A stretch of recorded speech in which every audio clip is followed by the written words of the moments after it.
नमस्कार, मी भाऊसाहेब शिंदे. सर्व समाज बांधवांना आज एका महत्त्वाच्या विषयाशी मी संवाद साधणार आहे. रामोशी, बेरड आणि बेडर हा समाज राज्यामध्ये क्रांतिकारक म्हणून ओळखला जातो.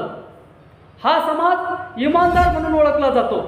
परंतु आज देखील स्वातंत्र्याचे अनेक वर्ष पार झाल्यानंतर देखील रामोशी समाज प्रत्येक गावागावामध्ये गुलामगिरीमध्ये जगतोय, याचं मला दुःख आहे.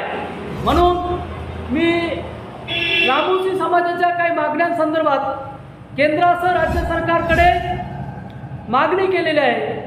गेल्या अनेक वर्षापासून रामोशी समाजावर अन्याय होतोय. म्हणूनच तर मी देशाचे पंतप्रधान नरेंद्र मोदी, राज्याचे मुख्यमंत्री एकनाथ शिंदे, राज्याचे दोन्ही उपमुख्यमंत्री यांना पत्रव्यवहार केलेला आहे.